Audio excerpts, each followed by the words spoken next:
I look at my hands now as I grip this steering wheel. They are clean hands, straight fingers, flexible joints, skin without deep scars. I am 38 years old, and when I wake up in the morning, my back doesn't crack like a dry branch snapping in half. I can remember the name of my third-grade teacher. I can remember where I left my car keys 5 minutes ago. For most people, this is just normality, the basics of human existence. But for me, Josh Mitchell, son of the legendary Chicago Bears linebacker, the Iron Hammer, this is not normality. This is a miracle. It is a gift my father gave me, not by teaching me how to play, but by begging me, with tears in his swollen eyes, to never set foot on a professional field. Everyone thinks that growing up as the son of a league legend is living in a golden fairy tale. And for the first 15 years of my life, I believed that lie. How could I not? My last name opened doors that didn't even exist for others. In Chicago, at the height of the 80s, my father wasn't a man, he was a divinity. I remember walking with him through the icy streets of the Windy City and seeing grown men, construction workers with calloused hands, tremble as they asked for an autograph. I saw respect, fear, and worship in their eyes. I grew up seeing Soldier Field as my backyard. The smell of freshly cut grass, the sharp odor of liniment in the locker room, the deafening sound of 60,000 people shouting our family name. That was my lullaby. Naturally, I wanted to be him. More than that, I was programmed to be version 2.0 of him. In high school, I was a phenomenon. I had his height, broad shoulders, the same muscular explosion that made scouts drool. In my senior year, I didn't run. I floated over the field, plowing through boys who looked like they were made of cardboard. Letters from universities arrived in mailbags: Ohio State, Michigan, Alabama, Notre Dame. Everyone wanted the little Hammer. Coaches came to dinner at our house, praising my mother's cooking, smiling with all their teeth, promising I'd start my freshman year, that the road to the professional league was paved with gold. But there was a shadow in that bright picture. A shadow that I, in my youthful arrogance, chose to ignore until it was impossible to do so. My father. While the world celebrated my future, he grew quieter and quieter. He didn't come to my games. He watched from the farthest bleachers, hidden under a cap and sunglasses, and left before the final whistle. At home, when I showed him newspaper clippings calling me the future of the franchise, he would just look at the paper with an empty, almost sad expression and go to the garage. The explosion happened on a Tuesday night in November of 1999. I had just received the formal full scholarship offer from Ohio State University. It was the dream, one of the greatest powers in college football. I placed the letter on the dining table, finally expecting his approval, expecting the old lion to roar with pride for his cub. He was sitting in the recliner, that old brown leather chair, molded exactly to the shape of his deformed body. He held a glass of whiskey with both hands, because one alone shook too much to bring the liquid to his mouth without spilling. He looked at the letter, then looked at me. "You're not going to sign that, Josh," he said. His voice was low, hoarse, a sound that seemed to come from a chest full of gravel. I laughed. I thought it was a joke. "What do you mean I'm not going to sign it? It's Ohio State, Dad. It's the direct path to the draft. In 3 years, I'll be playing on Sundays, just like you." "You won't," he repeated, and this time, he slammed the glass down on the side table so hard the glass cracked. "I won't allow it. You'll go to college, yes. You'll study architecture or law or art history, I don't care. But you will never put that helmet on again." The anger that rose up my neck was hot and immediate. I was 18 years old. I thought I knew everything. I stood up and shouted. I shouted that he was jealous. Yes, I said it. I looked into the eyes of the man who raised me and said, "You don't want me to play because you know I'll be better than you. You want to be the only legend in this house. You're selfish." The silence that followed that sentence was the heaviest thing I have ever felt. My mother came out of the kitchen crying. My father didn't shout. He didn't get up to hit me. He just sighed, a long, painful sound, as if the air were leaking out of a punctured tire. "Come with me," he said. He stood up.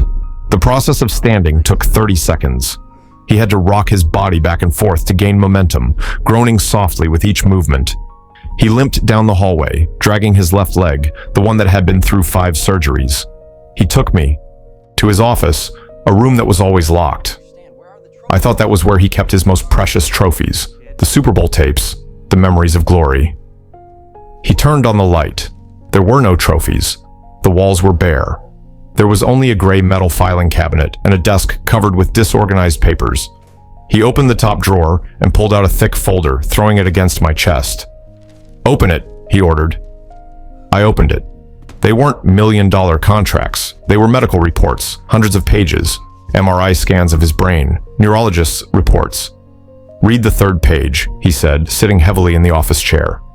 I read. The words were technical, but the meaning was clear. Chronic traumatic encephalopathy, frontal lobe damage, early onset dementia, degeneration of the spinal column. The report described the brain of an 80-year-old man in the body of a 45-year-old. "This is what they don't show on television, Josh," he said, his voice now soft, almost tender. "You think I'm rich? Open the 2nd drawer." I obeyed, my hands already shaking. Inside were letters from banks, past due mortgage notices, lawyers' bills.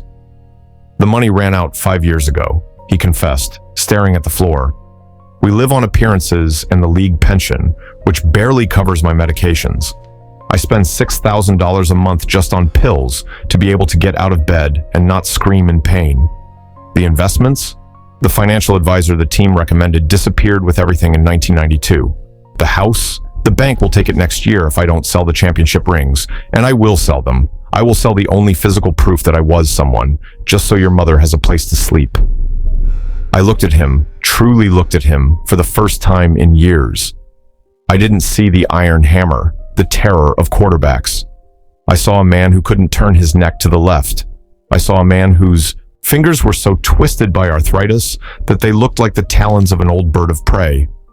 I saw a man who, I knew, sometimes forgot my name during dinner and tried to cover it with a vague smile.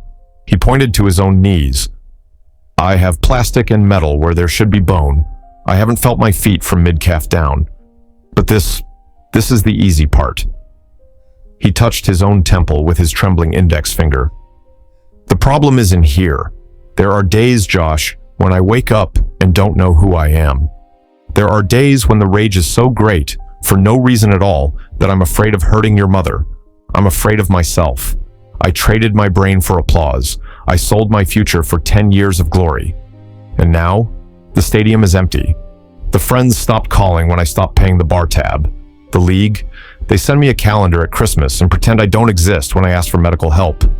He stood up again, came closer to me, and placed his heavy hands on my shoulders.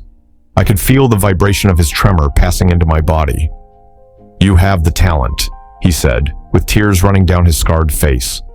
"You are better than I ever was, and that is exactly why you are going to stop. Because if you enter that meat grinder, they will chew you up and spit out the pulp when you're 30. They will give you money, yes, but they will take your soul. They will take your mind. I don't want my son visiting me in a psychiatric clinic 20 years from now. I want my son to be able to hold his own children without dropping them, because his hands don't obey him. Break the cycle, Josh. Be the man I couldn't be. Be a whole man." That night, I didn't sleep. I stayed in my room listening to the sounds of the house. I heard my father groaning in pain in the next room, the muffled sound of him vomiting the painkillers his stomach could no longer tolerate. I heard my mother crying softly, trying to comfort him. For the first time, I didn't hear glory. I heard the cost. The next day, I went to the high school coach's office. The Ohio State scout was there, with a golden pen in his hand and a wide smile. I thanked him. I shook his hand. And I said no. The entire city called me a coward. My friends said I was crazy. The local paper wrote a column saying I had thrown away a winning lottery ticket. My father? He said nothing. But when I told him, I saw his shoulders relax for the first time in years.